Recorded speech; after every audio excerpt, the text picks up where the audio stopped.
Welcome to One on One with Jane. I'm your host, and today I have Nick Gibson on my show. How's it going writing? Pretty good. I'm working on a new comic book miniseries while my baby's currently live on Kickstarter. What actually got you to writing? Uh, Basically, I've always had a fascination with the written word. I've always been a creative person. And what really kind of got me going was in my senior year of high school. I kind of decided, like, okay, if I want to do writing, I did like a tryout short story, and it turned out to be pretty good. And I've been writing actively ever since. So probably I'm going on about 15 years now. When you write, do you usually when you write, do you actually use your vision when you write, or you just write anything? Uh, could you elaborate on that, please? Sometimes when people write, they usually use their vision while they're writing. They look at it like it's a movie, and that's how they write their vision and bring it to reality. Oh, okay. I think I know what you're saying. So basically, when I write, I do have whatever I'm writing playing out in my head. But I always do prep work beforehand as well. Like I outline, I come up with characters and whatnot. But when it comes to like the actual writing portion, I do have it playing out in my head. And especially with comic books being a visual medium, I try to envision what the panel is going to look like. Who inspired you to write? I'd say probably my biggest writing inspiration was Rod Serling. He's the guy who created the Twilight Zone.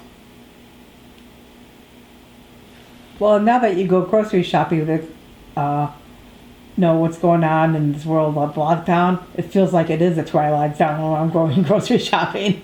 You're not wrong. You are not wrong. So, what's your latest project?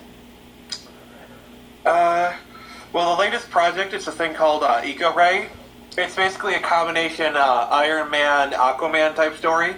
And it basically got like Shakespearean corporate politics. Well, like you have this one kid named Raytheon or Rafe, and he's like half brothers to this other person, and the father who owns this company, which is like a military arms manufacturer, dies, and he bequeaths the company to his two boys. Now, Raytheon was a child of a supposed affair, so he's always kind of been like an outcast, and it turns out that this suit that Rafe did a master's thesis on only works for him, and now somebody is trying to sabotage the company, and he needs to use the suit to not only save people and prevent these like bombings, but also find out the conspiracy behind it. Do you actually draw from experience when you write? I do actually. There are characters and situations I put in my books that are directly based off of things I have encountered. Did you ever step outside of your comfort zone and write something different? I have in the past. I did this story called Inferno, which is kind of like a Jekyll and Hyde demon story from a female perspective. And when I wrote that story, I challenged myself to view it from as authentic a female's perspective as possible. I mean, I, as a guy, obviously do not have that perspective, but I try to be as honest and authentic to how a woman would react to those kind of situations. And that ended up being one of my better scripts. Do you actually have a hard time writing women characters? I don't necessarily, because the way I treat women, the way I treat minorities is I think of people as characters first. And by that I mean, like, what's their motivation, what drives them, what's their backstory, flaws. Honestly, the gender and the race are ancillary to whatever I'm trying to do with the character. Because like an asshole is an asshole. Doesn't, a good person's a good person. It doesn't matter what skin color or creed they are. Since it's a comic book, do you usually write comedic or drama, or what kind of writing do you usually do? I usually do more action or dramatic-based storytelling, but a lot of my stories do tend to have a bit of a dry sense of humor. It's just kind of how I write comedy most of the time. Oh, okay. I should look up to you because I used to write comic strips too a long time ago. Instead of comic books, comic strips. I sent it out to Florida and I never got it back until like a year later. And I'm thinking it was probably published without telling me. You know what I mean? You never know. Who is actually talented in your family, other than you? Both of my sisters are musically inclined. My oldest sister, April, growing up, she was really the star of the family. She had some pipes. Some of her really good accomplishments is she sang at Carnegie Hall. She used to sing the national anthem monster truck shows. One time she sang for 60,000 people. And my sister, April, she did festivals all across Michigan and whatnot. Really, really talented lady. My sister, Jody, she played the oboe in high school and she sang alto choir. So yeah, I do come from a pretty talented family. Okay. Do you think you're more logical or creative? I'd say I'm more creative, but I do have a bit of a logical side to me. Okay. I know you're trying to do a fundraiser and all that. How's that turning out? Really good, actually. Better than I'd hoped. So we launched a week ago today, actually, and we're trying to go for $1,000. And as of this recording, we are currently have raised $585. That's good. So are people doing this?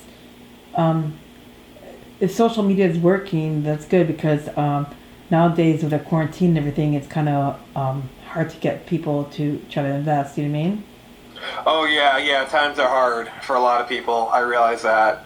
It's just kind of the thing was like I've been planning this for 6 months, and it's like, you plan to launch at this certain date, and it's like you could delay it, or you could just put it out there. If it fails, launch it at a later date. It's like I was going to launch it at a later date anyway. Might as well just try. I just thought of a good idea for you. You know, what you could do. You could actually, you could draw like a mask and gloves, a character like that, and just go with the times, because nowadays that's what works. Yeah, that's an idea. And then on top of that too, because I did some funny videos on that, and I sent it out to friends, and they couldn't stop laughing. What are your plans like 2 years from now? 2 years from now, I'd like to be more established in my company and my brand. Probably have like 2 or 3 different books running at the same time. Basically get to the point where I don't necessarily need to do crowdfunding as much. Basically, the books support themselves. I'm doing like 5 conventions a year or more and whatnot. Oh, that's good. Are these conventions here or out of state? I mean, they're everywhere. I've mostly been doing ones in state. I did do an Ohio one last year. Oh, okay. How did that go? All things considered, it went pretty well. I just established the Phoenix Press, so really, I went to that convention. I doubled up with another person. I only really had a couple art prints to sell. I mean, I did manage to sell all of them, which was pretty good. So yeah, given the circumstances, I did pretty well. I'm looking forward to the September when I got one I'm going to be going to, where I'll be having like hopefully the comics and other stuff to sell. Oh, that's good. So, do you actually look up to any comic heroes? I'm a real big fan of people like Marv Wolfman, George Perez. I'm just gonna be naming names. Todd McFarlane, I really look up to. Chuck Dixon, Devin Grayson, a lot of the DC writers. Alan Moore is probably when it comes to comic book writers, he's probably one of my greatest influences.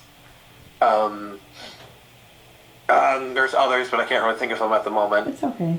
Well, thanks a lot for being on One-on-One with Jane.